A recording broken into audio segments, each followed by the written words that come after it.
اعوذ باللہ من الشیطان الرجیم بسم اللہ الرحمن الرحیم. خواتین و حضرات السلام علیکم ورحمۃ اللہ وبرکاتہ و مغفرتہ. پروگرام احکام شریعت اور فقہ حنفی سے متعلقہ مسائل کے ساتھ آپ کی خدمت میں حاضر ہیں.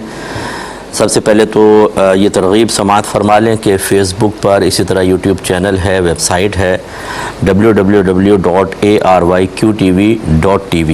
جو بھی پروگرام ایئر وائی کے ہمارے ہوتے ہیں کیو ٹی وی سے متعلق خاص طور پہ، وہ یہاں پر اویلیبل ہوتے ہیں.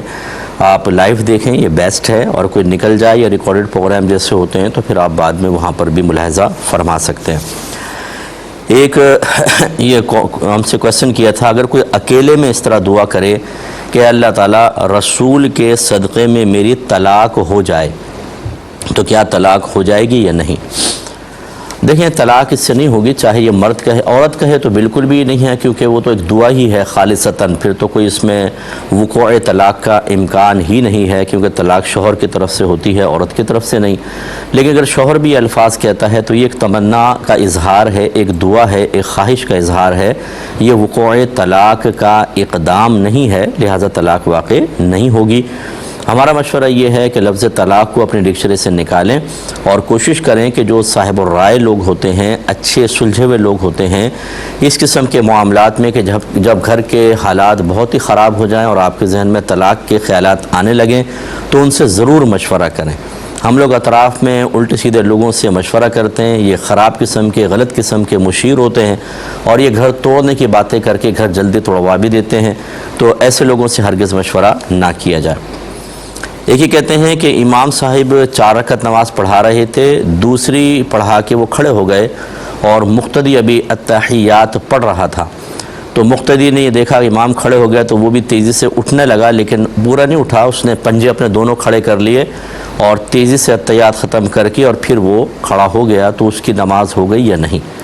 یہ بالکل ہو گئی، کیونکہ اگرچہ اس نے پنجے کھڑے کر لیے، یہ خلاف سنت طریقہ تھا تشہد پڑھنے کا. اسے یہ چاہیے تھا کہ امام صاحب چاہے کھڑے ہو جاتے، وہ اپنی التحیات کمپلیٹ کرتا اور پھر آرام سے کھڑا ہوتا. لیکن اگر اس نے پاؤں سمیٹ بھی لیے، دونوں پنجے کھڑے بھی کر لیے، تب بھی وہ بیٹھنے والا ہی کہلائے گا اور بیٹھ کر ہی اس نے التحیات پڑھی ہے. تو یہ التحیات ہو گئی اور اس کی نماز بھی ہو جائے گی. ایک بھائی کہتے ہیں کہ میں کسی مدرسے میں کسی عالم صاحب کی مدد کے لیے اکثر جایا کرتا تھا. وہاں کچھ چھوٹے بچے بدمعاشی کر رہے ہوتے تھے تو میں ان کو مار دیا کرتا تھا. تو کیا یہ میرے لیے جائز تھا؟ اور اگر نہیں تھا تو اب مجھے یاد نہیں کہ میں نے کس کس کو مارا تھا، تو کیا حکم شرع ہوگا؟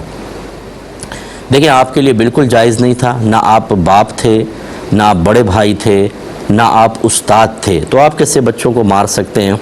اگر بچے بدمعاشی کر بھی رہے تھے، اور بدمعاشی بچے نہیں کریں گے تو کون کرے گا؟ بدمعاشی من شرارتیں، تو وہ بہرحال نہیں کرنی چاہیے بچوں کو، لیکن ان کو ادب سکھانا تھا اور یہ استاد کا کام ہوتا ہے. آپ کا کام تھا کہ استاد کو بتا دیتے کہ بھئی اس طرح کر رہے ہیں، آپ ان کو سنبھالیں. لیکن آپ صرف اس غالباً اس زوم میں کہ میں چونکہ آ کے یہاں مدد کر رہا ہوں تو میرے لیے ان کی مارنا بھی جائز ہے، آپ نے مار لیا، یہ شرعاً بالکل جائز نہیں تھا. آپ کو اللہ تعالیٰ کی بارگاہ میں توبہ کرنی ہوگی اور آپ وہاں جائیں اور دیکھیں. اگر وہ بچے ابھی تک موجود ہیں، ہو سکتا ہے کہ پہلے نچلے درجے میں ہوں، آگے ہوں، تو بہرحال ان سے جا کے آپ کو معافی طلب کرنی ہوگی. اور اس میں آپ کو اپنی عزت نفس کو بالکل سائیڈ میں کر دینا ہوگا. انانیت اگر سامنے رکھی تو پھر یہاں نہیں تو میدان محشر میں یہ کھڑے ہوں گے، آپ کو سامنے کھڑا کیا جائے گا. نبی کریم صلی اللہ علیہ وسلم کے پاس ایک صحابی حاضر ہوئے کہ یا رسول اللہ، میرے غلام غلطیاں کرتے ہیں، میں ان کو سزا دیتا ہوں، تو میرا اور ان کا میدان محشر میں کیا معاملہ ہوگا؟ رحمت کونین صلی اللہ علیہ وسلم نے فرمایا کہ تیری سزا اور ان کی خطا ترازو کے 2 پلڑوں میں رکھی جائیں گی. اگر یہ برابر ہوئیں تو نہ لینا نہ دینا. اگر ان کی خطائیں زیادہ ہیں، تیری سزا کم، تو ان کی نیکیاں نکال کر تیرے نام اعمال میں ڈالی جائیں گی. اور اگر تیری سزا زیادہ ہوئی اور ان کی خطائیں کم، تو تیری نیکیاں نکال کر ان کے نام اعمال میں ڈالی جائیں گی. تو وہ صحابی روتے ہوئے وہاں سے رخصت ہو گئے، انہیں خوف خدا پیدا ہوا. اس لیے خوف خدا کی ضرورت ہے. یہی ٹیچرز کو بچوں کے لیے کرنا چاہیے، یہی حدیث کو ذہن میں رکھنا چاہیے ہم سب کو.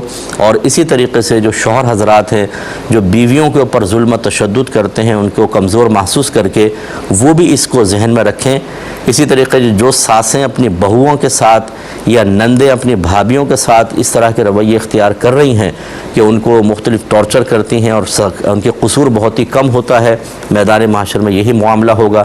یہی ریورس آپ کر لیں کہ اگر بہو نے ساس کو ستایا یا نندوں کو بے قصور ان کو مختلف سزاؤں میں مبتلا کیا، ان کے قصور کم تھے یا تھے ہی نہیں، تو سب یہ میدان محشر میں ہم سب کو کھڑا ہونے کے لیے تیار رہنا چاہیے۔ دنیا میں ہی معافی مانگ لیں اور توبہ کر لیں، یہ بیسٹ ہے۔ یہ کہتے ہیں کہ میرا گھر 6 فلور پر ہے اور 5 وقت نماز کے لیے سیڑھیوں سے اترنا چڑھنا بہت دشوار ہو جاتا ہے، تو میرے لیے جماعت کا کیا حکم ہوگا؟ دیکھیں، اگر تو آپ کمزور ہیں، بوڑھے ہیں یا جوان بھی ہیں لیکن چھٹے مالے سے اترنا واقعی کافی مسئلہ ہوتا ہے، اگر آپ کے لیے باعث دشواری ہوتا ہے تو پھر تو آپ جتنی نماز پڑھ سکتے ہیں، مثلا ایک میں آپ اتر کے چڑھ سکتے ہیں ایزیلی، تو ایک تو کم از کم چلے کر ہی لیں، نہ ہونے سے بہتر ہے۔ اور لیکن اگر آپ کو بیماری ہے اور کمزوری زیادہ ہے تو آپ ترک جماعت کر سکتے ہیں، آپ کو کوئی اس کا وبال نہیں ہوگا۔ تو ہمت تھوڑی سی کر کے دیکھ لیں۔ ویسے آپ اگر اتریں گے چڑھیں گے تو اچھا ہے، کیلوریز برن ہوں گی اور آپ ایکٹیو بھی ہوں گے اور آپ کا وزن بھی ٹھیک ہو جائے گا ماشاءاللہ۔ اگر آپ ہیوی ہوں تو بہتر رہتا ہے ویسے، لیکن اگر بہرحال آپ کے ساتھ عذر ہے تو شریعت آپ کو رعایت عطا کرے گی۔ ایک بھائی نے فرمایا کہ میرا ایک پہلے بچہ ہے، وہ برین اس کا جو ہے کمزور ہے، وہ پیچھے ہے اپنے ذہن کے لحاظ سے، اور ابھی میری زوجہ پریگننٹ ہیں اور بچے کی حالت یہ ہے کہ ڈاکٹر یہ کہہ رہے ہیں کہ بچہ اندر نیلا پڑ چکا ہے اور اب کوئی بھی سرجری اس کے لیے ورک نہیں کرے گی اور یہ بچہ اب سروائیو نہیں کر سکتا ہے، تو آپ ایبورشن کروا لیں، تو میرے لیے کیا حکم شرع ہوگا؟ دیکھیں، اگر 4 ماہ سے پہلے ہے تو بالکل آپ کروا لیں۔ اگر ڈاکٹرز یہ کہہ رہے ہیں کہ حالت بہت ہی خراب ہے، اور انہوں نے آگے ایک اور مسئلے میں کہا تھا کہ ماں کے لیے بھی ہائی رسک ہے اور آئندہ کے لیے بھی کمپلیکیشنز وغیرہ ہو سکتی ہیں اور زندگی کا خطرہ بھی ہو سکتا ہے۔ جب اس طرح کی صورتحال ہے تو 4 ماہ سے پہلے تو کوئی مسئلہ ہی نہیں ہے، اور فرض کر لیں اگر 4 ماہ ہو گئے ہیں تو پھر اس میں جان کا خطرہ بس جب ہوتا ہے نا، صرف جان کا، کہ ماں کی جان کا خطرہ ہے، تو پھر بچے کو ختم کر سکتے ہیں۔ ایسی صورت میں آپ بالکل ایبورشن کروا سکتے ہیں۔ تو اللہ تعالیٰ آپ کو اچھی اولاد بھی عطا فرمائے، یعنی صحت مند اولاد عطا فرمائے، اور اولاد کے اس غم سے آپ کو محفوظ فرمائے۔ ہمت رکھیے گا، اللہ تعالیٰ مزید برکت عطا فرمائے گا انشاءاللہ۔ یہ کہہ رہے ہیں اگر کوئی ہاسٹل کے روم میں رہتا ہو اور وہاں سورہ بقرہ پڑھے، نماز پڑھے، دیگر اذکار کرے، تو جو شیطانی طاقتیں ہوتی ہیں صرف روم سے دور چلی جائیں گی یا پورے ہاسٹل سے بھاگ جاتی ہیں؟ دیکھیں، آیت الکرسی کا تو یہی فائدہ ہوتا ہے کہ اس گھر بلکہ پورے محلے سے شیطان دور ہو جاتے ہیں۔ تو یہی آپ حسن ظن قائم رکھیں، آپ تلاوت قرآن کریں، جیسے سورہ بقرہ نبی کریم صلی اللہ علیہ وسلم نے ویسے تو یہ فرمایا کہ جس گھر میں سورہ بقرہ پڑھی جائے اس گھر سے شیاطین دور ہو جاتے ہیں۔ تو ہو سکتا ہے کہ یہ گھر سے مراد پورا یہ ہاسٹل بھی اسی میں آ جائے، کہ وہ تو ایک روم ہے، جیسے ہمارا گھر ہوتا ہے، گھر میں ایک روم ہوتا ہے، ہم روم میں پڑھ رہے ہوتے ہیں اور گھر کا اطلاق تو پورے گھر کے اوپر ہوتا ہے۔ تو اسی طرح اللہ کی رحمت بہت بڑی ہے، حسن ظن قائم رکھیں اور آپ بالکل اسی نیت سے پڑھیں کہ اللہ تعالیٰ اس پورے ہاسٹل سے شیطانوں کو دور کر دے، تو انشاءاللہ اللہ تعالیٰ آپ کو برکت سے نوازے گا۔ یہ کہتے ہیں کہ سنا ہے کہ حدیث میں ہے کہ رات کو دروازے بند کر کے سوئیں، تو کیا کھڑکیاں بھی ہمیں بند کرنی چاہیے؟ دیکھیں، رات کو بند کر کے سوئیں یہ حکم نہیں ہے، یہ ضرور ہے کہ جب مغرب کا ٹائم ہو تو بچوں کو اندر کر لو، یہ نبی کریم صلی اللہ علیہ وسلم نے ارشاد فرمایا، کیونکہ اس وقت ایک ایسی مخلوق پھیلتی ہے جس کو تم نہیں دیکھتے۔ اور دوسرا فرمایا کہ جب بند کرو تو بسم اللہ الرحمن الرحیم پڑھ کر بند کر لو، تو شیطان اس گھر میں داخل نہیں ہو سکتا۔ تو لہٰذا فرض کر لیں کہ اگر گرمی بہت زیادہ ہے اور چوری چکاری کا اندیشہ نہیں ہے، کوئی اپنا دروازہ کھول کر سوتا ہے، تو یہ نہیں کہیں گے کہ اس نے حدیث کی مخالفت کی اور وہ گناہ گار ہوا، ٹھیک ہے نا؟ لیکن بند کر کے سوئیں تو بسم اللہ پڑھ کر سوئیں تاکہ شیطان اندر داخل نہ ہو، اور کھڑکیاں کھولنے میں تو کوئی مسئلہ ہے ہی نہیں۔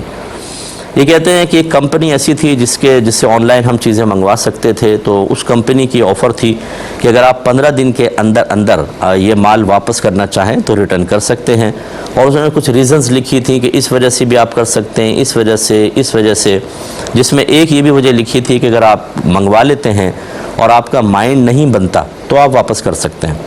تو اب ہم نے کپڑے منگوائے اور ہم نے ان کو پہن بھی لیا، اب ہم چاہ رہے ہیں 15 دن کے اندر ان کو واپس کر دیں، کیا حکم شرع ہوگا؟ دیکھیں یہ شرعی طور پہ جائز نہیں ہے. جب آپ نے ایک چیز منگوا لی اور اس کو استعمال بھی کر لیا، یا تو آپ منگاتے نا تو منگانے کے بعد خیار رویت حاصل ہوتا ہے. خیار رویت کا مطلب، رویت مانے دیکھنا، اور خیار کا مطلب ایک اختیار ہوتا ہے کہ جب آپ کوئی چیز بغیر دیکھے خرید لیتے ہیں، آپ کے سامنے وہ چیز آئے، اگر آپ کو پسند نہیں آتی تو آپ واپس کر سکتے ہیں. اس واپس کرنے یا اس کو رکھ لینے کا اختیار خیار رویت کہلاتا ہے. یہ تو آپ کو حاصل ہے، لیکن اس میں یہ نہیں ہو سکتا کہ آپ پہلے اس کو لے لیں، دیکھ بھی لیا، استعمال بھی کر لیا، اب آپ واپس کریں. یقینی سی بات اس میں کمپنی کا نقصان ہے. اب آپ واپس نہیں کر سکتے، اب سودا کمپلیٹ ہو چکا ہے. واپس کریں گے تو گناہ گار ہوں گے. ایک کو لے لیتے ہیں کہ دیکھیں جو چیزیں جو بھی مرتا ہے، فوت ہوتا ہے، اس کو مورث کہتے ہیں. اور مورث کے موت کے وقت جو چیزیں اس کی ملکیت میں ہوتی ہیں وہ مال وراثت بنتی ہیں. اور اگر کوئی ایسی چیزیں ہیں جو بعد میں حاصل ہوتی ہیں تو وہ پھر اسی کے لیے ہوتی ہیں جس کا نام لکھوایا گیا ہوتا ہے، جو نومینی ہوتا ہے. اگر آپ کے والد صاحب کو یہ اختیار حاصل تھا کہ وہ مکان لے سکتے ہیں اور بالفرض انہوں نے اپلائی نہیں کیا، صرف بھائی نے کیا ہے، تو پھر وہ صرف بھائی کا ہی ہوگا، باقی کسی کا نہیں ہوگا، کیونکہ انہوں نے کوشش کی اور ہو گیا. یا والد صاحب نے بھائی کا ہی نام لکھوایا تھا تو انہی کا بنے گا.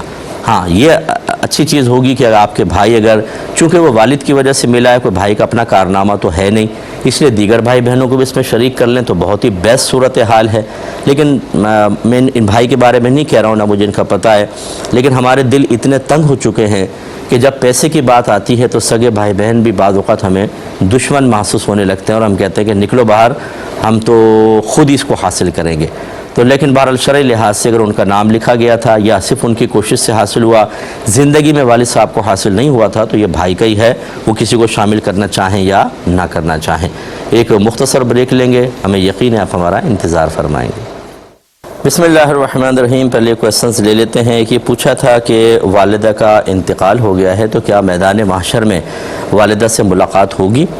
انشاءاللہ ضرور ہوگی، اور ہماری دعا ہے کہ آپ لوگ اچھی حالت میں ملیں، کیونکہ خدا نخواستہ ایسا بھی ہو سکتا ہے، اللہ نہ کرے. آپ کے ساتھوں میں ایک جنرل بات عرض کر رہا ہوں کہ ماں باپ جہنمی ہوں، بچے جنتی ہوں، یا بچے جہنمی ہو جائیں، ماں باپ جنتی ہو جائیں. ایسی صورت میں ملاقات بڑی دردناک ہوگی اور بہت ہی غمزدہ منظر ہوگا کہ جب انتہائی حسرت کے ساتھ فیملی ممبر جس کو سمجھایا گیا تھا، جس کو قرآن حدیث بتائی گئی تھی، لیکن سرکشی ختم ہی نہیں ہوئی، اس کو فرشتے گھسیٹ کے جہنم کی طرف لے جا رہے ہوں گے. اس کے چہرے پہ غم کے آثار ہوں گے، اور کچھ ہوں گے جن کو جنت کا پروانہ دے دیا گیا ہوگا اور ان کو جنت کی طرف جانے کا حکم ہوگا. یہ جو جدائی کا منظر ہوگا، اگرچہ یہ عارضی جدائی ہو سکتی ہے، کیونکہ اگر مومن ہے جہنم میں گیا تو پھر بھی انشاءاللہ ایک نہ ایک دن جنت میں ضرور واپس آئے گا. لیکن کتنے عرصے میں آئے گا، کتنے ہزار سال لگیں گے، یہ اللہ ہی بہتر جانتا ہے. تو اس قسم کے دردناک اگر کوئی مناظر ہوئے تو پھر تو وہ ملاقات بہت ہی خطرناک ہوگی. اور اگر دونوں کے سیدھے ہاتھ میں نام اعمال ہوا تو انشاءاللہ پھر تو بہت ہی خوشی کا لمحہ ہوگا. ملاقات ہوگی، بیٹھیں گے ساتھ میں، پھر جنت میں جائیں گے، جنت میں پھر ساتھ رہیں گے. یہ سب کچھ ہے. ہمیں ان چیزوں کو اپنے پیش نظر رکھنا چاہیے، اور اپنی گھر کی اکثر گفتگو میں یہ موضوعات بھی شامل گفتگو کرنے چاہیے. لیکن میں بڑے درد کے ساتھ کہتا ہوں کہ یہ اجنبی موضوعات ہیں. موت، قبر، میدان محشر، حساب و کتاب، پل صراط، جنت، دوزخ، ایمان کا ضائع ہو جانا، یہ چیزیں ہمارے گھر میں اب موضوع بحث نہیں ہوتی ہیں. دنیا کے مشاغل سے بچیں، فضولیات سے فارغ ہوں تو پھر ان کو دیکھیں گے نا. اگر کوئی موت کا ذکر بھی کر دے تو ہمارے گھر کی عورتیں پریشان ہو جاتی ہیں، ارے بھائی کیا تم نے موت کا ذکر کیا، مارو گے کیا کسی کو؟ یعنی موت کے ذکر سے مر جائے گا آدمی. یہ تو ہمارے ایمانیات کا حال ہے. اور موت سے اتنے خوفزدہ کیوں ہیں؟ حالانکہ مرنے کے بعد تو قبر میں نبی کریم صلی اللہ علیہ وسلم کی زیارت ہوگی. مومن کی روح کو تو عرش الہی کے پاس لے جایا جاتا ہے جہاں وہ سجدہ ریز ہوگی. جو مناظر آج تک آپ نے نہیں دیکھے، جیسے فرشتے ہیں اور آسمان سے چیزوں کو نزول، یہ سارے پردے ہٹ جائیں گے. اتنے عجیب و غریب مناظر آپ کو نظر آئیں گے. کیوں موت کی تمنا نہیں کرتے؟ اس کی وجہ یہی ہے. موت کو ناپسند کیوں کرتے ہیں؟ ہمارے کارنامے، کیونکہ ہم نہ نمازیں پڑھتے ہیں، نہ روزہ رکھتے ہیں، نہ ہم کوئی گناہوں سے بچتے ہیں، تو اس لیے موت کو ہم برا سمجھتے ہیں کہ شاید مر گئے تو ہمارا انجام دردناک ہوگا. اس وجہ سے ہم موت کے ذکر کو ناپسند کرتے ہیں. حالانکہ نبی کریم صلی اللہ علیہ وسلم صحابہ کرام کے پاس سے گزرے تو ہنسی کی آواز آئی. آپ نے ارشاد فرمایا کہ اپنی مجلسوں کو لذتوں کو توڑنے، مجلسوں میں لذتوں کو توڑنے والی چیز کی بھی ملاوٹ کر لیا کرو. عرض کیا رسول اللہ، لذتوں کو توڑنے والی چیز کیا ہے؟ فرمایا موت کی یاد، موت کا ذکر، تو اس لیے اس کی بھی توجہ رکھیں۔ یہ کہتے ہیں کہ کیا ہم نماز پڑھتے ہیں تو اس کا ثواب ایصال کر سکتے ہیں؟ جی بالکل، اگر کوئی اختلاف رکھتا ہے اس کو کرنے دیں اختلاف۔ ہم آپ کو سمجھا رہے ہیں، ہم آپ کو عرض کر رہے ہیں، ہمارے اکابرین نے لکھا ہے، علامہ ابن عابدین شامی صاحب رحمۃ اللہ علیہ رد المحتار میں لکھتے ہیں کہ ہر قسم کے نیک عمل کا ثواب ایصال کیا جا سکتا ہے، چاہے وہ فرض ہے، واجب ہے، سنت ہے، نفل ہے، جو بھی آپ عبادت کرتے ہیں آپ یہ دعا کریں اللہ تعالیٰ اس کا ثواب میں بارگاہ رسالت صلی اللہ علیہ وسلم میں پیش کرتی ہوں، اور آپ کے وسیلے سے آدم علیہ السلام کے زمانے سے لے کر آج تک جتنے مسلمان دنیا سے پردہ فرما چکے، دنیا میں موجود ہیں، قیامت تک آئیں گے، ان سب کے نام اعمال میں، اور خاص طور پہ میری والدہ یا والد جس کو آپ کرنا چاہتے ہیں ان کے نام اعمال میں منتقل فرما دے، سب کو انشاءاللہ ثواب پہنچے گا اور آپ کو مزید ثواب کے حصول کی امید ہے۔ ایک انہوں نے کہا کہ والدہ کے لیے بڑا ثواب جاریہ کون سا ہے؟ میں ہمیشہ یہ کہتا ہوں کہ عالم بنائیں، مفتی بنائیں، ایسے لوگوں کو پڑھائیں کہ جو واقعی اخلاص کے ساتھ دین پڑھ رہے ہوں، دنیاوی لحاظ سے بھی وہ مطلب ویل ایجوکیٹڈ ہوں اور دین بھی حاصل کر رہے ہوں، دنیا کا علم بھی ہو، اور وہ آگے چل کر اخلاص کے ساتھ دین اسلام کی خدمت کی تمنا رکھتے ہوں، انشاءاللہ یہ آپ کے لیے بہت بڑا ثواب جاریہ ہے۔ ایک عالم دین عالم بننے کے بعد جتنے ساری زندگی مسائل سکھائے گا، فتوے لکھے گا، کتابیں لکھے گا، اور دیگر عالم اور مفتی اور اساتذہ تیار کرے گا، وہ لیڈر بنے گا، جتنے لوگوں کو وہ لیڈ کرے گا، سب کا سب ثواب جاریہ ہوتا ہے، یہ بہت بڑا ثواب جاریہ ہے۔ اور اگر آپ مطلب چاہیں تو پھر مسجد وغیرہ بھی بنوا سکتی ہیں، مسجد میں کوئی چیز رکھوا دیں جس کو لوگ مسلسل استعمال کریں، جیسے پانی وغیرہ ہے، تو یہ سب آپ کر سکتی ہیں۔ ایک یہ بھائی نے کہا تھا کہ کویسچن ہم سے آفر ہوا تھا یہ کہ کچھ عرصہ قبل کسی کی بچی کی شادی تھی تو مدد کی، انہوں نے درخواست کی، تو میں نے کچھ نفلی صدقات تھے، کچھ زکوٰۃ کا پیسہ تھا، وہ ملا کے دے دیا ان کو تاکہ وہ کر لیں، ہو گئی ان کی شادی۔ اب ان کے والد صاحب کہتے ہیں کہ وہ آپ نے جو پیسہ دیا تھا ہم آپ کو واپس کرنا چاہتے ہیں، اللہ نے ہاتھ کھول دیا ہے تو آپ لے لیں، تو میرے لیے کیا حکم شرع ہوگا؟ دیکھیں، چونکہ آپ ان کو ہبہ کر چکے ہیں اور ہبہ کو واپس لینا شرعاً جائز نہیں ہوتا، ٹھیک ہے نا، اور یہ بھی نہ کہیں کہ میں نے زکوٰۃ دی تھی، عزت نفس مجروح ہوگی، تو آپ ان کو کہیں کہ نہیں بس یہ میرے لیے سعادت کی بات ہے۔ اگر آپ واقعی ایسی فیلنگ رکھتے ہیں تو کہیں ہمارے گھر کی بچی تھی، چلیں میں نے دیا تو میرے لیے بھی ثواب جاریہ ہوگا، آپ اس کو رہنے دیجئے اور کسی کام میں استعمال کر کے ان کو ٹال مٹول کر دیں، لیکن آپ واپس نہیں لے سکتے ہیں، اور دیا ہوا صدقہ بھی واپس نہیں لینا چاہیے، نبی کریم صلی اللہ علیہ وسلم نے اس سے منع فرما دیا۔ ایک اسکول ٹیچر ہیں، وہ کہتے ہیں کہ یہ میل ٹیچر ہیں، یہ کہتے ہیں کہ ہمارے اسکول میں ایسا گاؤن دیا جاتا ہے جس کو پہن کر آپ کو بچوں کو پڑھانا ہے یا پروگرام وغیرہ میں شرکت کرنی ہے جس میں ریشم کا گمان ہوتا ہے، تو ایسے گاؤن کا پہننا کیسا ہے؟ دیکھیں، اب خالص ریشم کا کپڑا جو ہے نا وہ تو بہت ہی مشکل ہے کہ ملے، کیونکہ بہت ہی زیادہ مہنگا ہوتا ہے، اکثر ایسا ہوتا ہے ان کپڑوں کے اندر ریشم کی ملاوٹ ہوتی ہے، تو اگر ریشم کی ملاوٹ ہو تو وہ کپڑا پہننا مرد کے لیے جائز ہے، اس میں ممانعت نہیں ہے، منع صرف وہ ہے جہاں خالص ریشم ہو اور آپ اس کو استعمال کریں، اسے نہیں پہن سکتے، باقی اگر ملاوٹ والا ہے تو بالکل آپ اس کو یوز کر سکتے ہیں۔ ایک یہ کویسچن ہم سے کیا گیا تھا کہ ایک امام صاحب ہیں، جمعے کی نماز پڑھا رہے تھے تو ان کو یاد نہ رہا، وہ آہستہ قرات کرنے لگے، سری قرات، تو مقتدی نے ان کو لقمہ دیا، تو اب امام ان کا لقمہ لے یا نہ لے، یا سری جاری رکھے، اور اگر لے لیا تو نماز ہو جائے گی یا نہیں، اور کیا یہ لقمہ لینے کا واقعی محل تھا یا نہیں تھا؟ تو جی بالکل، اگر امام سری جہری نماز میں سر کرنے لگے تو مقتدی کو چاہیے کہ وہ لقمہ دے، اور لقمے کا طریقہ یہ ہے، یعنی لقمے کا مطلب ہوتا ہے یاد دلانا کہ آپ کوئی غلطی کر رہے ہیں، یاد کیجئے، تو یہ سبحان اللہ، الحمدللہ، اللہ اکبر کہہ دیں، تو یہ زیادہ تر سبحان اللہ کہہ دیتے ہیں تو امام ہوشیار ہو جاتا ہے کہ پیچھے سے سبحان اللہ کہہ رہے ہیں، ضرور کوئی نہ کوئی خطا ہوئی ہے، اور پھر یہ ہوتا ہے کہ فوراً ایک دم انتقال ذہن اپنی خطا کی طرف ہو ہی جاتا ہے، تو یہ بالکل محل ہے، جہری چونکہ نماز ہے تو جہر کرنی ہوگی قرات میں، تو لہٰذا مقتدی اگر ان کو لقمہ دے گا اور امام صاحب نے قبول کر لیا تو لقمہ دینا بھی ٹھیک، امام کا لینا بھی ٹھیک، نماز بالکل جائز ہوگی۔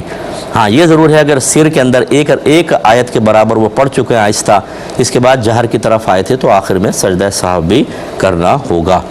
اور اس میں عوام الناس کے لیے سمجھانے کے لیے عرض کر دیتا ہوں کہ اگر نماز میں کوئی ایسا عمل کریں کہ جس کو دور سے دیکھنے میں ایسا لگے کہ یہ شخص نماز میں نہیں، اسے کہتے ہیں عمل کثیر، اور اگر ایسا ہے کہ شک پڑے پتہ نہیں ہے یا نہیں تو اس کو کہتے ہیں عمل قلیل۔ عمل قلیل سے نماز فاسد نہیں ہوتی، عمل کثیر سے ٹوٹ جاتی ہے۔ اور یہ سیکھنا سکھانا جو لقمہ ہوتا ہے نا، یہ حقیقتاً تعلیم و تعلم ہے۔ ایک مقتدی سکھا رہا ہوتا ہے، امام اس سے لے رہا ہوتا ہے، بالکل تعلیم و تعلم والا معاملہ، اور عمل کثیر ہے، لہٰذا عمل کثیر سے نماز فاسد ہوتی ہے۔ اب جہاں سخت ضرورت ہوتی ہے وہاں تو اس کی اجازت ہوگی، اگر سخت ضرورت نہ ہو تو پھر یہ عمل کثیر ہونے کی بنا پر فساد نماز کا سبب بنے گا۔ اب یہاں چونکہ ضرورت تھی تو نماز فاسد نہیں ہوگی۔ بھائی نے فرمایا اسلامک بینک میں سیونگ اکاؤنٹ کے اندر پیسہ رکھوانا کیسا ہے؟ دیکھیے جو اسلامک بینک والے ہوتے ہیں نا، یہ سیونگ اکاؤنٹ کو مداربہ اکاؤنٹ کہتے ہیں، اور مداربت کا مطلب یہ ہوتا ہے کہ ایک طرف سے پیسہ اور دوسری طرف سے محنت، ٹھیک ہے نا۔ اگر میں کسی شخص کو کہوں کہ یار میں کام نہیں کر سکتا ہوں، ٹائم نہیں ہے، پیسہ ہے، تمہارے پاس تجربہ ہے، تم میرا پیسہ لو اور تجارت کرو، اور جو پروفٹ ہوگا اس میں اتنا پرسنٹ آپ کا، اتنا پرسنٹ میرا، یہ کہلاتا ہے مداربہ۔ تو یہ جو اسلامک بینکنگ ہوتے ہیں، بینکنگ والے ہیں، یہ سیونگ اکاؤنٹ کو مداربہ اکاؤنٹ کہتے ہیں، یعنی اس میں جو آپ پیسہ رکھوائیں گے وہ اس کو کاروبار میں انویسٹ کریں گے، اس سے جو پروفٹ حاصل ہوگا وہ پر منتھ آپ کو پروفٹ کے طور پر دیں گے، اگر ہوگا تو، اگر نہیں ہوگا تو نہیں دیں گے، لاس ہوگا تو پھر اس میں آپ کو لاس کا بھی بتائیں گے، وہ پورا آپ کو سمجھا دیں گے۔ تو یہ بہرحال شرعاً جائز ہے، آپ بالکل کر سکتے ہیں، بشرطے کہ واقعی وہ اسلامک بینک ہو۔ بعض لوگ نام اسلام کا استعمال کر رہے ہیں لیکن اس کی جتنی بھی ٹرمز ہیں، کنڈیشنز ہیں، وہ سب کے سب خلاف شرع ہیں، اس لیے تھوڑی سی احتیاط کر لی جائے۔ بہتر یہ ہے کہ جو اسلامک بینک ہوتے ہیں ان میں بعض مفتی صاحب ایز اے شرعی ایڈوائزر موجود ہوتے ہیں، ان کے ہیڈ آفس وغیرہ میں ہوتے ہیں، آپ ان سے کانٹیکٹ کر لیں، ان سے پوچھیں کہ بھئی یہ پروڈکٹ جو ہے آپ کی نظر سے گزر چکی ہے، میں اس میں انویسٹ کر سکتا ہوں، وہ کہیں یس تو پھر آپ بالکل کر لیں، کیونکہ شریعت نے ہمیں اسی کا مکلف بنایا ہے، یعنی عوام کو۔ فَاسْأَلُوا أَهْلَ الذِّكْرِ إِن كُنتُمْ لَا تَعْلَمُونَ، اگر تم نہیں جانتے تو اہل علم سے کویسچن کرو۔ تو بس آپ نے اہل علم سے پوچھ لیا، انہوں نے اجازت دے دی، اب آپ بالکل انویسٹمنٹ کر سکتے ہیں، اس میں کوئی حرج نہیں ہوگا۔ ایک مختصر بریک لیں گے، ہم آتے ہیں تھوڑی دیر بعد۔ بسم اللہ الرحمن الرحیم۔ ایک بھائی نے کہا کہ علماء کہتے ہیں کہ پیشہ ور بھکاریوں کو کچھ نہیں دینا چاہیے، لیکن بعض اوقات ہم جیسے کوئی سموسہ وموسہ کھا رہے ہیں تو یہ بچے آ کے کھڑے ہو جاتے ہیں کہ ہمیں سموسہ دلوا دیں، اگر ہم پیسہ نہ دیں وہ سموسہ وغیرہ دلوا دیں تو کیا حکم شرع ہوگا؟ دیکھیں اصل مسئلہ تو ان کی حوصلہ شکنی ہے۔ آپ یہ دیکھیں کہ یہ ایسا مافیا ہے کہ اگر آپ ان کو دیتے ہیں تو ان کی یہ نسلوں کو تیار کر رہے ہیں، چھوٹے چھوٹے بچوں کو کئی گھنٹوں تک اپنے ساتھ کھڑا کر کے رکھتے ہیں۔ آپ واچ کریں، ذرا ویڈیو بنا لیں آپ، کئی گھنٹے، یعنی شروع سے ٹرینڈ کر رہے ہیں ان کو، یہ فقیر در فقیر رہیں گے، اور اتنا بڑا گناہ کبیرہ ہے یہ بلا ضرورت مانگنا، پھر اسی کو امتحان ہے۔ تو بہرحال کچھ سنتے بھی ہوں گے میرا پروگرام تو یہ ناراض بھی ہوتے ہوں گے کہ مفتی صاحب ہمارے خلاف بول رہے ہیں۔ آپ کے خلاف نہیں، آپ کے حق میں بول رہے ہیں، کیونکہ آپ میدان محشر میں جب اللہ تعالیٰ کی بارگاہ میں پکڑے جائیں گے نا تو اس وقت پھر آپ کو ہمارے یہ جملے اتنے خوبصورت نظر آئیں گے کہ کاش ہم ان کو مان لیتے، اس لیے کہ میری بات نہیں تو اللہ کے نبی کی بات ہے۔ تو اس لیے بہرحال حوصلہ شکنی ہی کرنی چاہیے۔ ہمارا ہم تو یہ کہیں گے ان کو کوئی چیز نہ دلائیں، پیسہ دیں یا کوئی چیز دلا دیں، بات تو ایک ہی ہے، پیشہ ور کو ہرگز نہ دیں۔ اپنے محلے میں لے لیں، اپنے محلے میں چلے جائیں، جو کوئی ایسا سفید پوش گھر نظر آئے جو بیچارے بچے افورڈ نہیں کر سکتے ان کو جا کر دیں، یہ بیسٹ ہے، آپ کو ثواب بھی ملے گا۔ ان کو کھلانے پلانے کا کیا فائدہ، یہ مطلب پیشہ ور قسم کے لوگ ہیں، ان کو کھلانے کا مطلب حوصلہ افزائی، اور گناہ کے اندر حوصلہ افزائی کریں گے تو غیر محسوس طریقے سے بعض اوقات گناہ جاریہ شروع ہو جاتا ہے جس کا ہمیں احساس نہیں ہوتا، اس کو خیال کیجئے۔ ایک بچی کہتی ہے کہ میرے چہرے پر کچھ بال ہیں اور میں تھریڈنگ نہیں کرا سکتی، یوز نہیں کر سکتی ہوں، تو کیا میں ریزر یوز کر سکتی ہوں؟ میری شادی ہونے والی ہے۔ آج کل ایسے ریزرز آ رہے ہیں کہ اس سے کوئی شیو بڑی نہیں بڑھتی ہے بلکہ رواں ہی آتا ہے، یہ تو ہے، لیکن پھر بھی بعض اسکنز کھالیں بہت سینسٹیو قسم کی ہوتی ہیں، اور بچیوں کا چہرہ یہ اصل چیز ہے، مرد کا بھی ہے لیکن بچیوں کے لیے زیادہ یہ سینسٹیو معاملہ ہوتا ہے، حساس معاملہ ہے، اس لیے کسی اچھے جو مطلب کوئی بیوٹی پارلر والی ہوں، کوئی اسکن ڈاکٹر ہوں، ان سے پہلے آپ مشورہ کریں، اور مشورہ کرنے کے بعد کریں۔ آپ وقتی طور پہ اس طرح کر کے شادی کے اندر تو خوبصورت نظر آ جائیں گی، اگر خدا نخواستہ بعد میں اس کے ایفیکٹ ہوئے تو یہ شوہر کی بے رغبتی کا سبب بن سکتی ہیں، اور آپ کے لیے پوری زندگی کا ایک مسئلہ ہو جائے گا، اس لیے سوچ سمجھ کر کریں۔ اب ہماری بچیاں ہوتی ہیں، یہ کوئی بھی مطلب سوشل میڈیا پہ کوئی کریم دکھائیں گے، یوں لگائی ایک دم گوری ہو گئی، کہتی ہے اتنے جادو اثر، ارے بھائی وہ سب اپنی مارکیٹنگ کر رہے ہیں، آپ ایسا جادو کیسے ہو سکتا ہے؟ اور وہ الٹی سیدھی ہر طرح کی کریمیں یوز کر رہی ہیں، اور پھر ہمیں رزلٹ بھی جادو اثر چاہیے ہوتا ہے. ایک دن لگایا تو اگلے دن اٹھ کے منہ دیکھتی ہیں آئینے کے اندر کہ میں بالکل گوری چٹی ہو گئی کہ نہیں ہو گئی. وہ اگر نہیں ہوئی تو پھر دوسری کریم, پھر تیسری کریم. تو پھر ایسا بعض اوقات چہرے بگاڑ لیے لوگوں نے, دانے نکل آئے ہیں, کھالیں خراب ہو گئی ہیں, کیمیکل یوز کریں گے خراب ہوگا. اس طرح ہرگز نہ کریں, اس طرح آپ کی زندگی اذیت ناک بن جائے گی. ہمیشہ جو اس فیلڈ کے ماہر ہیں ان سے پہلے مشورہ کریں, اس کے بعد عملی قدم اٹھائیں. یہ کہتے ہیں کہ میں پڑوسی ملک میں ایک جگہ جاب کرتا ہوں اور شیئرنگ میں روم ہے جس میں ہم 7 افراد رہتے ہیں. میں مسلمان ہوں, باقی سب غیر مسلم ہیں. تو جب میں خصوصاً فجر کے لیے اٹھتا ہوں تو وہ سب سو رہے ہوتے ہیں اور ہمارا روم میں جگہ اتنی تنگ ہے کہ جب میں نماز پڑھوں تو ان کے پیر میری طرف ہوتے ہیں. اب اگر میں ان کو سائیڈ میں ہونے کا کہوں تو وہ نہیں سنتے میری بات, اور میں دوسرا روم افورڈ نہیں کر سکتا. تو اب میں کس طرح نماز کو ادا کروں؟ مسجد کافی دور ہے. دیکھیں ایسی صورت میں آپ جس رخ وہ لیٹے ہوئے ہیں آپ اسی طرح نماز پڑھ سکتے ہیں. اگر بہتر ہے کہ 1-2 تکیے ہوں نا کہ آپ اس کو رکھ دیں یوں کہ وہ ذرا پیچھے کو نہ ہو جائے, کہ آڑ ہو جائے بیچ میں, سب سے بیسٹ وے ہے. اس کے بعد آپ بالکل نماز پڑھ سکتے ہیں. اور اگر تکیے وغیرہ نہیں ہیں تو ڈائریکٹ بھی نماز پڑھ سکتے ہیں. ہماری شریعت بہت ہی پیاری شریعت ہے. جتنا انسان مجبور ہوتا چلا جاتا ہے ہماری شریعت بھی اس کے لیے وسعت پیدا کرتی چلی جاتی ہے. یہ جو ہماری بعض بہنیں, ہمارے بعض بھائی, کاروباری حضرات, نوکری کرنے والے, دیگر لوگ کہتے ہیں دین بہت تنگ ہے. یہ اصل میں آپ نے ان لوگوں سے دین سیکھنے کی کوشش کی ہے جن کو خود دین کی معرفت حاصل نہیں ہے. بڑی معذرت کے ساتھ میں عرض کر رہا ہوں, ہر سوشل میڈیا پر بیٹھا ہوا شخص اپنے دین کو مکمل طور پہ جانتا ہو یہ ضروری نہیں ہے. ہر ایک اپنی سوچ اور فکر کے مطابق دین کو سمجھ کر آپ کو سمجھانے کی کوشش کرتا ہے, اور آپ اس کو اصل دین اور کل دین سمجھ کر قبول کر کے دیکھتے ہیں. یہ تو میرے لیے بہت مشکل ہے. حالانکہ 6 صورتیں اور پڑی ہوتی ہیں کہ جو آپ کے لیے شریعت نے رکھی ہیں اور آسان, لیکن بتانے والے کو پتہ ہی نہیں ہوتا. ہر ایک تو مفتی نہیں ہوتا, ہر ایک تو عالم نہیں ہوتا, ہر ایک کے اندر ذہن کے اندر تمام جزیات تو موجود نہیں ہوتی. اس لیے ہونا یہ چاہیے کہ جب آپ اس قسم کے کوئی معاملات جس میں آپ تنگی محسوس کریں, اس فیلڈ کے کسی ماہر سے مشورہ کریں. وہ جب آپ کو مشورہ دے گا تو بہت بیسٹ دے گا. لیکن ہماری بعض اوقات لوگوں نے بیعت کی ہوتی ہے, ہر شرعی مسئلہ بھی پیر صاحب سے معلوم کریں گے. حالانکہ پیر صاحب بعض اوقات نہ عالم ہوتے ہیں نہ مفتی ہوتے ہیں, لیکن جو پیر صاحب کہیں گے وہ میں کروں گا.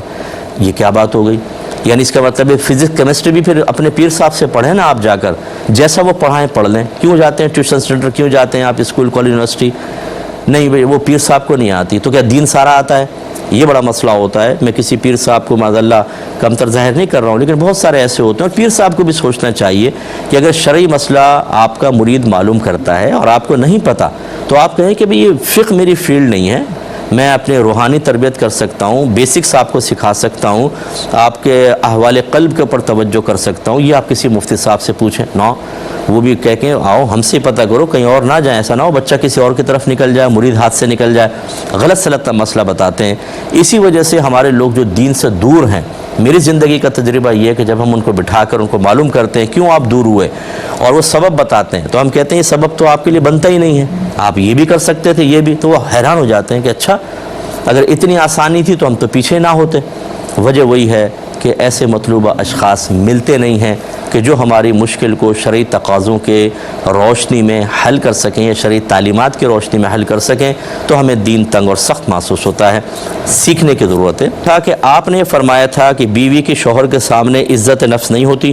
اگر شوہر ہر چھوٹی بات پہ ذلیل کرے, یعنی اب وہ اپنا کہہ رہی ہیں کہ اگر شوہر ہر چھوٹی بات پہ بیوی کو ذلیل کرے, گھر سے نکلنے کو کہے, دوسری شادی کی دھمکی دے, دل دکھانے کے لیے دوسری لڑکیوں کا ذکر کرے, دوسروں کی بیویوں کی کو ثابت کرے کہ وہ تم سے بہتر ہیں, ایسی صورت میں بیوی کیا کرے؟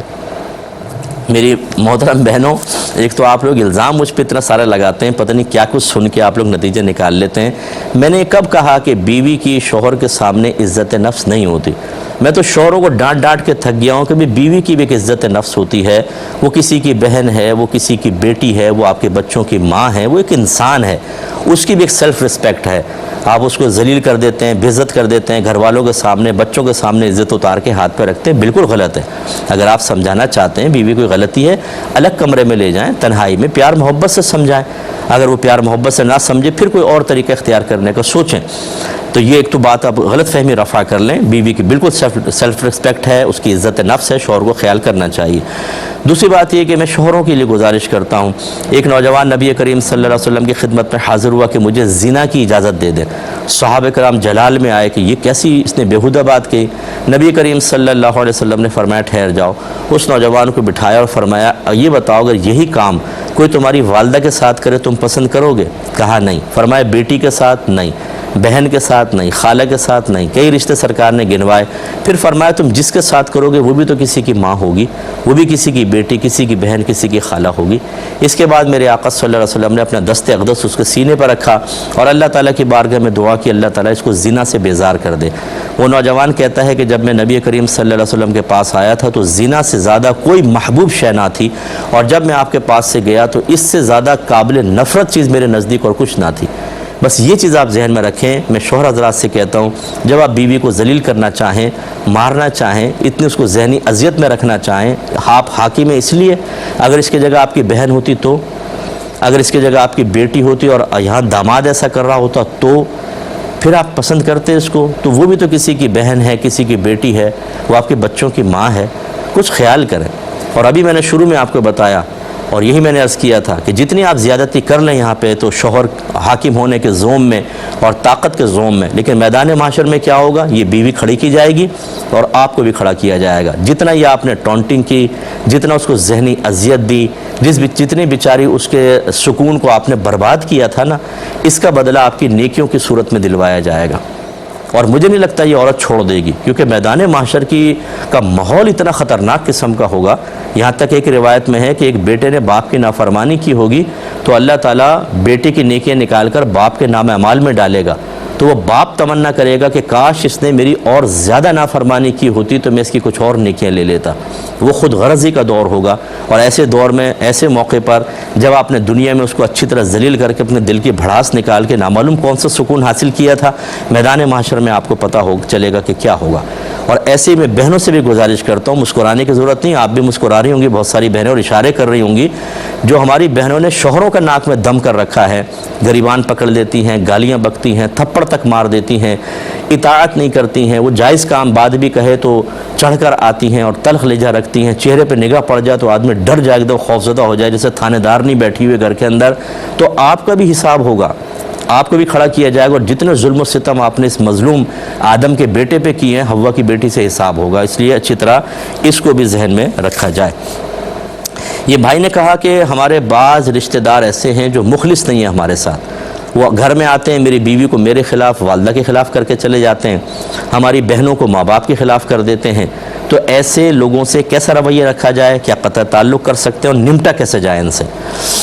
تو بہرحال دیکھیں، پہلی بات تو یہ کہ کیا یہ صرف بدگمانی ہے یا حقیقت ہے؟ پہلے تو یہ دیکھا جائے۔ بعض اوقات ہم صرف سوچتے ہیں وہ پھپھو آئی تھیں، گئی ہیں، تب سے گھر میں جھگڑا ہو رہا ہے، وہ کچھ کر کے گئی ہیں، یہ نہیں چلے گا۔ اگر آپ واقعی سب سے پہلے تحقیق کریں، اگر آپ کو لگے کہ واقعی وہ فیڈنگ کر رہی ہیں، یہاں پہ کچھ کہہ کے جاتی ہیں، یہاں پہ کچھ کہہ کے جاتی ہیں، اس کا راز اس کو بتاتی ہیں، اس کا راز اس کو بتاتی ہیں، تو شرعی لحاظ سے ان کے شر سے محفوظ رہنے کا بالکل آپ کو حق حاصل ہے، اور آپ کوئی ایسا ثبوت حاصل کر لیں، کوئی آڈیو، کوئی ویڈیو وغیرہ، تاکہ ان کو دکھا کر یہ کہہ سکیں کہ بھئی ہم سے اب آپ نہ رابطہ رکھیں، آپ نے دیکھیں غلط کام کی ہے، آپ ہم سے دور ہو جائیں۔ خامخواہ ویڈیو نہیں بنائی جاتی، خامخواہ آڈیو ریکارڈ نہیں کرنی چاہیے، میں اس کی نہیں ترغیب دے رہا ہوں۔ جب آپ یہ سمجھتے ہیں کہ یہ فتنہ باز ہے، اور اگر ہم کبھی خاندان کے سامنے اس کی بات رکھیں گے تو فوراً جھوٹ بول کے الٹا ہمیں قصوروار قرار دے دے گا، اور اگر ہم اس کو آنے دیں تو گھر کا بیڑا غرق کر دے گا۔ ایسی صورت میں آپ کو اجازت ہوگی کہ آپ کوئی وائس ریکارڈ کر لیں، کوئی ویڈیو بنا لیں، تاکہ بطور ثبوت پیش کر سکیں، اور پھر ایسے لوگوں سے قطع تعلق کرنے میں شرعاً کوئی حرج نہیں ہے۔ قرآن خود کہتا ہے کہ الفتنۃ اشد من القتل، کہ جو فتنہ ہے یہ قتل سے بھی زیادہ شدید ہوتا ہے، اس لیے ایسے لوگوں کو دور کرنے میں کوئی حرج نہیں ہے۔ پھر ایک دفعہ اعلان دہرا دیتے ہیں، فیس بک، یوٹیوب چینل ہے، ویب سائٹ www.arYQTV.tv پر آپ جا سکتے ہیں۔ جتنے ہمارے یہ پروگرام ہیں کیو ٹی وی کے، وہاں پر بھی اپلوڈ کیے جاتے ہیں۔ کوئی پروگرام نکل جائے وہاں تشریف لے آیا کریں اور دیکھ لیا کریں، خود بھی دیکھیں، دوسروں کو بھی ترغیب دیں۔ اللہ تعالیٰ عمل کی توفیق عطا فرمائے، آمین۔ وآخر دعوانا ان الحمد للہ رب العالمین۔